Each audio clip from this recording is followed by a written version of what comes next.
Excellences, en vos grades et qualités, mesdames, messieurs, je suis très très honoré de me trouver dans ce panel. Je suis le représentant du secteur, je représente, disons, le secteur privé et bancaire dans cette assemblée, et cela m'honore au nom du groupe Bank of Africa et de son président Sven Bejman qui m'est désigné à cet effet. Alors, nous sommes en tant que Bank of Africa soutien de cet événement. Est-ce que nous sommes dans un instant commercial et marketing? Non. Nous illustrons, c'est un témoignage que ce groupe, à l'origine fondé en tant que Banque marocaine du commerce extérieur par décret royal, avant et après sa privatisation en 1995, a inscrit par la volonté de ses actionnaires, et parmi eux, nous en avons un illustre, la CDG, voulu inscrire sa stratégie dans un intérêt collectif qui est celui du Maroc et de son prolongement naturel, qui est l'Afrique. À preuve, en 1989, le groupe Bank of Africa, à l'époque Banque marocaine du commerce extérieur, a investi dans la Banque de développement du Mali d'Alger, une des banques les plus importantes de ce pays, et en 2003 également, lorsque la PMC Bank of Africa a été sollicitée de reprendre la gestion de la Congolaise de banque au Congo-Brazzaville, et puis en 2008 l'acquisition de Bank of Africa qui a donné le nom à la banque qui s'appelait la Banque marocaine du commerce extérieur. C'est important de souligner, mesdames, messieurs, que les banquiers dans ce pays, en tout cas les banques à capitaux majoritairement marocains, sont des banques patriotes et qui, en même temps, recherchent un cheminement lucratif parce que c'est des grands actionnaires et elles doivent évidemment créer de la richesse pour les communautés dans lesquelles ils exercent et pour leurs actionnaires, mais également inscrivent leur stratégie, comme je le disais, dans l'intérêt collectif. Alors, nous nous sommes dit, mesdames, messieurs, qu'est-ce qu'un groupe comme le nôtre essaie de faire pour précisément répondre à cette exigence d'une Afrique qui se construit. Nous ne sommes pas naïfs. Ce continent passe un orage économique à la suite de la guerre d'Ukraine. Je ne vous ferai pas offense de développer, parce que ça a été fait à l'issue de brillants exposés, tous les défis mais si, prenons les notes de tout ce qui a été dit, une instabilité politique ambiante, une croissance économique peu inclusive, dépendance vis-à-vis du produit de base, encore les infrastructures qui restent, les échanges tout à l'heure le chiffre a été donné, les échanges intra-africains qui sont faibles, nous sommes une zone peu intégrée, 16%, une marge de manœuvre budgétaire limitée, on le sait après la crise pandémique, le fardeau de l'endettement, des déficits structurels en infrastructure, en énergie, une insécurité alimentaire, une forte exposition au changement climatique. Et puis, là aussi, prenons les notes, nous avons des pistes de développement formidables. D'abord, messieurs, leur excellence, messieurs le Premier ministre, et ambassadeurs l'ont dit, promouvoir l'Afrique Pacifique, et sûr, créer une croissance durable et verte, diversifier le commerce extérieur et les partenaires commerciaux, mobiliser les ressources pour reconstruire l'épargne budgétaire, gérer l'endettement, investir dans les infrastructures, accélérer la transition énergétique. J'ajouterai également faire en sorte qu'on puisse préserver une stabilité des prix, accélérer la transition digitale, ça a été dit également ce matin, la mutualisation continentale et l'intégration, la ZLECAF, le développement de l'accès au financement, et c'est là où je dirais, conclure l'intervention, accélérer la transition démographique, nous avons un dividende, et valoriser le capital humain. Oui, c'est, disons, en synoptique, les défis d'un côté et je dirais, les pistes de développement de l'autre. Et donc, nous regardons au-delà de l'horizon et des péripéties conjoncturelles qui, certes, avec la guerre d'Ukraine, les répercussions vont durer quelques années. Mais nous avons la chance d'avoir quand même un agenda 2063, ça a été dit. C'est vrai, l'Union africaine a besoin de renforcer sa crédibilité en expulsant une entité fantoche. Nous avons également les objectifs de développement durable qui ont été établis par la communauté internationale en 2015 pour 2030. Ces objectifs se rejoignent. Nous avons un programme gouvernemental africain, mais en fait, pas seulement gouvernemental, un programme pour le secteur public et privé. Et c'est peut-être là quelques éléments de ce que serait ce nouveau modèle de développement africain, qui en même temps a des mots-clés, excusez-moi, ces mots-clés, je le disais justement, sont précisément en relation avec l'intégration, avec le partenariat, un partenariat où le Maroc, précisément, et ça a été illustré, peut jouer par la vision éclairée de son souverain un rôle pivot. Non parce qu'on est au Maroc, qu'on est maroco-centré, mais parce que nous sommes exemplaires, quelles que soient les difficultés, les péripéties, là aussi que le pays vit. Nous sommes un pays exemplaire qui a de la mémoire, qui a, ça a été dit, plusieurs siècles d'histoire, 1200 ans d'histoire, ainsi qu'il y a plusieurs siècles également. Donc il y a le souffle long. Donc il faut regarder, je disais, au-delà de l'horizon et ne pas développer davantage le nouveau modèle de développement de ce continent, sinon dire que l'association des deux jambes de son développement que sont les autorités publiques d'un côté et le secteur privé requiert qu'il y ait une mutation profonde qui se poursuit au niveau de son secteur financier. Oui, la finance en Afrique, elle va être de plus en plus avec des acteurs africains seulement. Parce que les institutions internationales quittent gentiment l'une derrière l'autre ce continent, qui est livré, tant mieux pour nous Africains, à des groupes panafricains. Nous sommes trois ici dans ce pays. TGL, Wafa Bank, la Banque Centrale Populaire, Bank of Africa, il y en a quelques-uns en Afrique. C'est une chance, mais en même temps une lourde responsabilité. Surtout dans un contexte où la réglementation internationale prudentielle qui pèse sur les banques se durcit. Et elle est inspirée par les standards internationaux balois, qui ne sont pas donc africains. Et donc, il y a une grosse, je dirais, pas contradiction, mais une grosse contrainte qui pèse sur les banques africaines, marocaines et africaines, pour continuer d'entretenir cet intérêt vers leur continent. Donc je disais qu'il reste dans ce continent, il reste, je le disais, des acteurs, des Africains, il reste des institutions multilatérales, il y a certaines même qui regardent, qui se sont réunis à Marrakech, c'est la verte, qui devaient adopter une démarche africaine après avoir contribué tout de même à la restructuration des économies centrales. Elle s'était ouverte sur le bassin méditerranéen, sud-méditerranéen, et elle devait franchir le pas en commençant à exercer en Afrique. La guerre d'Ukraine est passée par là. L'Ukraine est la principale exposition de la BERD, donc il retarde. Mais il y aura peut-être la BERD, mais il y a de la SFI, il y a de la BOAD, il y a de la BEI, il y a des institutions financières bilatérales de développement, comme les Belges, BIO, les Hollandais des FEMO, les Français de Proparco, les Britanniques de la DC, de CDC qui sont dans notre capitale, de Bank of Africa. Mais cela a également des contraintes budgétaires en amont. Et puis il y a c'est vrai des fonds souverains, notamment arabes, qu'on doit véritablement attirer, bien sûr, vers notre pays, mais au-delà, vers l'Afrique, et représenter un conduit, nous, Marocains, vers l'Afrique. Et puis il reste des fonds de private equity, des gens comme Amétis, Helios, Africa Invest. Mais cette finance, vers où va-t-elle?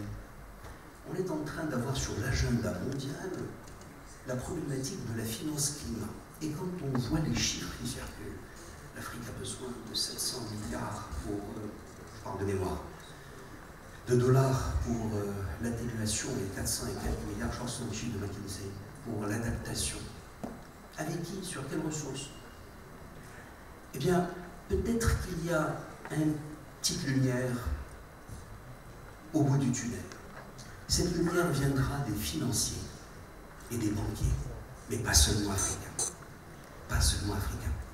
Alors est-ce qu'il s'agit de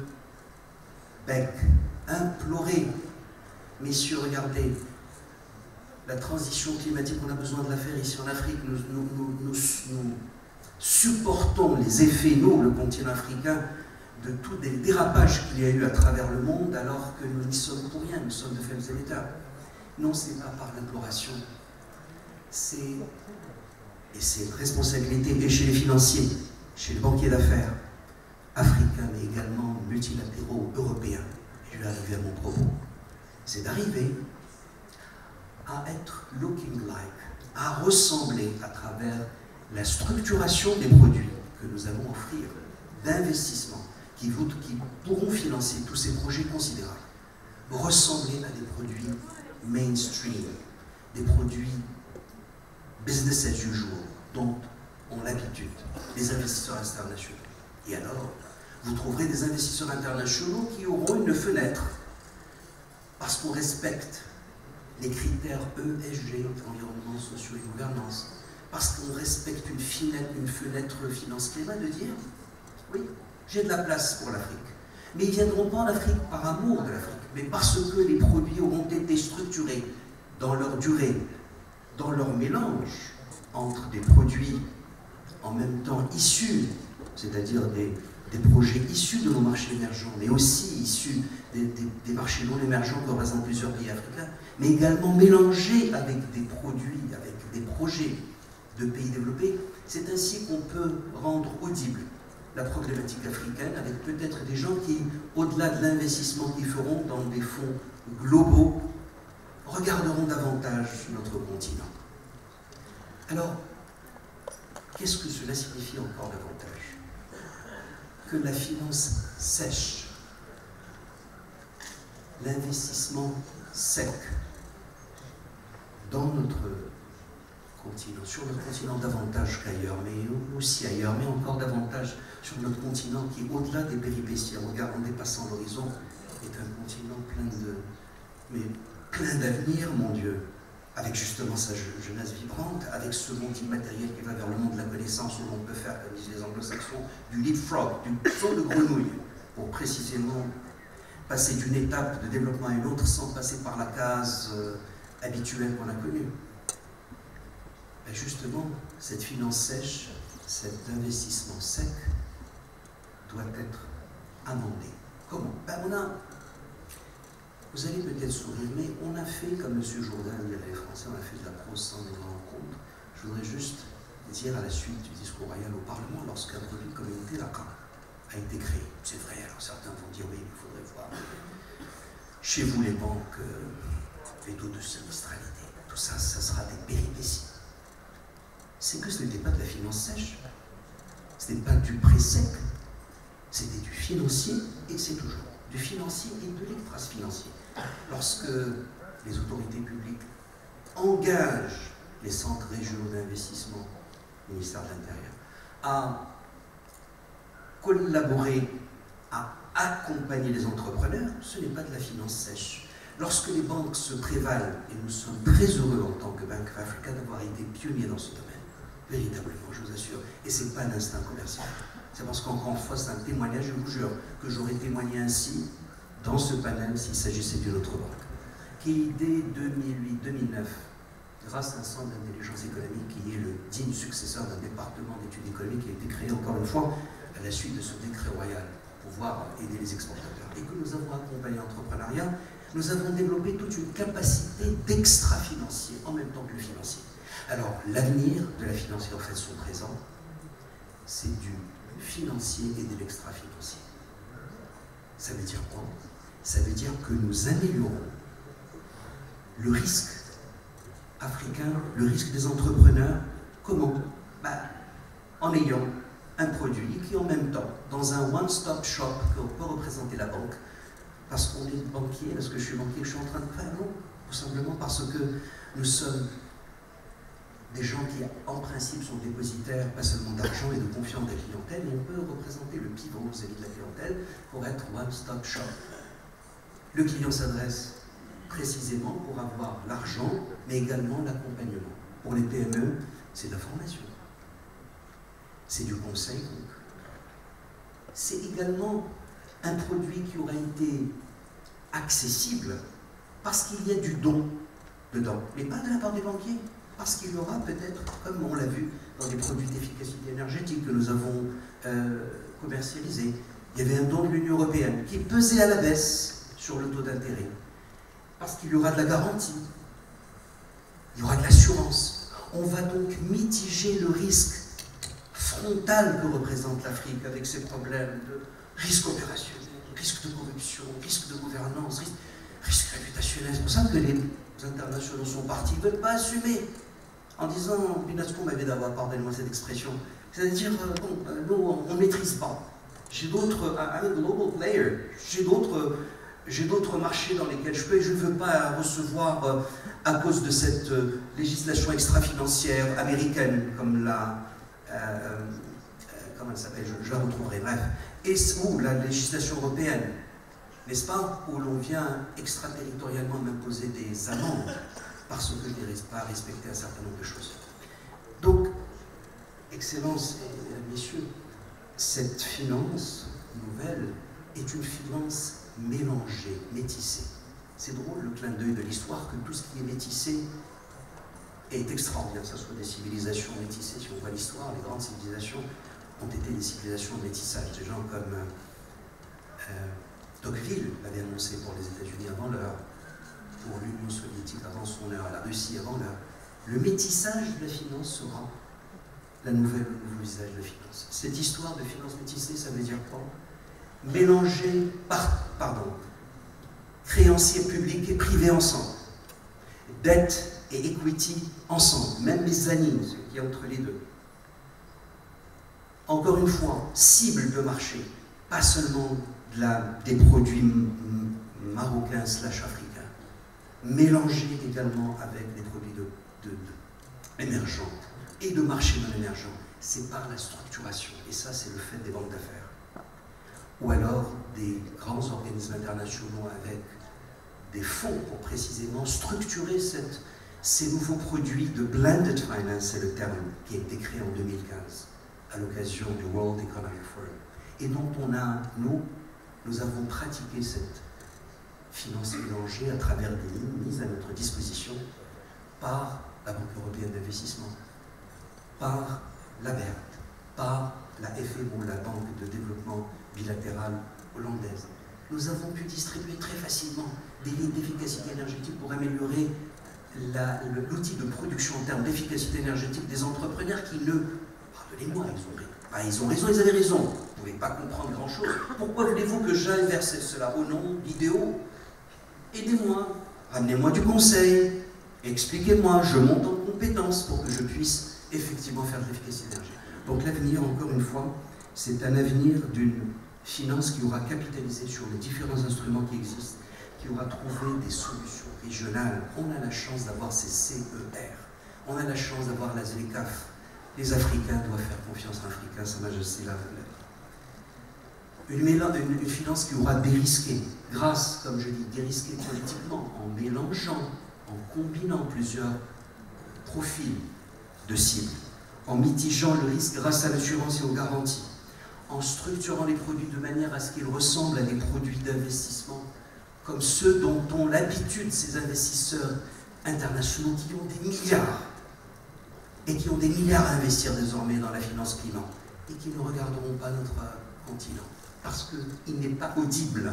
Ce n'est pas au nom, c'est pas au nom d'idéaux qui vont intervenir. Vous trouverez ils pourront vous dire si c'est de la philanthropie, je suis prêt à allouer de l'argent en philanthropie et ça sera alloué comme philanthropie. Mais ne me demandez pas d'être banquier philanthrope. Chacun son métier. En revanche, cette finance blended, cette finance mélangée, va permettre donc, en combinant les instruments, en innovant, comme je disais, dette, equity, mezzanine, en engageant des agences de notation africaines.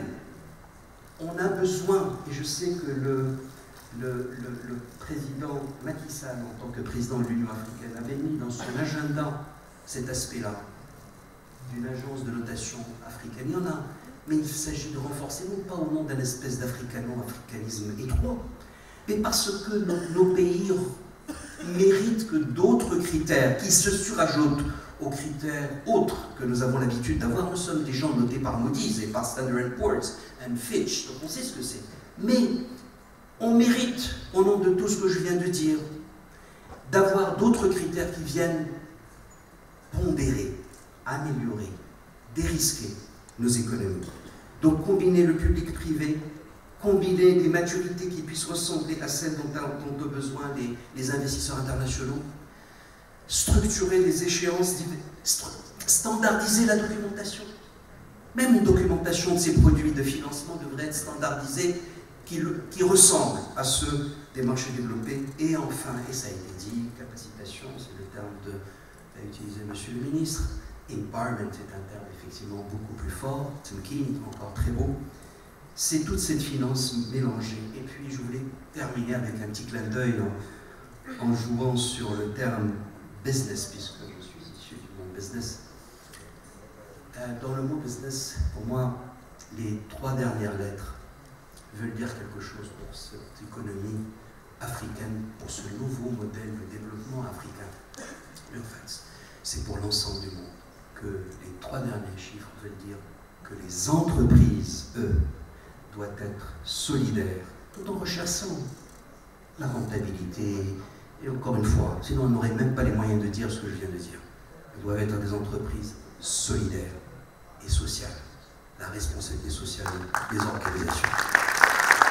Et enfin, je terminerai avec le fait que ça a été dit, compte tenu des besoins considérables qui sont les besoins de l'Afrique, qu'on s'intéresse à l'économie solidaire et sociale, le monde associatif, coopératif, qui a besoin de ces règles pour que vous engagiez davantage les institutions financières. Et puis, compte tenu des besoins considérables que nous avons dans ce nouveau modèle de développement, dans tout ce qui est éducation, santé, sécurité, parmi la sécurité, la cybersécurité, mais pas seulement, sécurité alimentaire, eh bien, ESS veut dire aussi dans le monde business, éducation, santé et sécurité. Je vous remercie.